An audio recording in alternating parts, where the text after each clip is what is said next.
মুশফিক আর ফারহান আর নিলয়, এই দুজনের মধ্যে মার্কেট কার ভালো? ছোট পর্দার বর্তমান জনপ্রিয় অভিনেতা মুশফিক আর ফারহান বর্তমান সময়ে তিনি নাট্যজগতে বেশ ভালো ভালো কাজ দর্শকদের উপহার দিয়েছেন।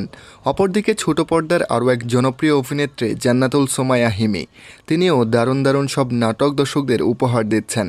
সম্প্রতি জান্নাতুল সোমায়া হিমি একটা শোতে মুশফিক আর ফারহানের নাটক নিয়ে একটা মন্তব্য করেছেন। নিলয় আলমগীরের সাথে ফারহানের নাটকের কম্পেয়ার করে হিমি যে মন্তব্য করেছেন সেটা শুনে আপনারও ভালো লাগবে।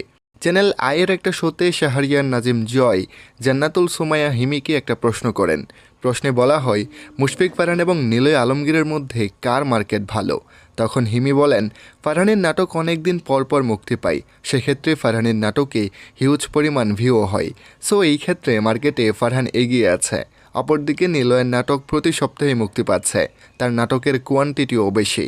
ফারহান ভাইয়ের যেরকম অনেকদিন পর পর একটা নাটক বের হয়, সো ওইখানে অনেক বেশি ভিউ হয় আমাদের নর্মাল রেগুলার নাটকের থেকে আনডাউটেডলি। এবং ভিউয়ের জায়গা থেকে যদি আপনি নর্মাল আমাদের একটা নাটক বা তার একটা নাটক ধরেন, ওটা তো অনেক অনেক ভিউ অবশ্যই বেশি হয়। ছোট পর্দার দুইজন জনপ্রিয় মুখ মুশফিক আর ফারহান এবং নিলয় আলমগীর, তারা দুজনেই দর্শক মহলে ব্যাপক পরিচিত। তাদের নাটক মুক্তি পেলে চারিদিকে হইচই পড়ে যায়। এদিকে জান্নাতুল সোমায়া হিমিও একটা পরিচিত মুখ। এই তিনজন বর্তমানে নাট্যজগৎ কাঁপাচ্ছেন। তাদের এক একটা নাটকে মিলিয়ন মিলিয়ন ভিউ রয়েছে। এই তিনজনের মধ্যে কার নাটক আপনার সবচেয়ে বেশি ভালো লাগে এবং কার নাটক আপনি প্রতিনিয়ত দেখেন তা কিন্তু অবশ্যই কমেন্ট করে জানিয়ে দেবেন।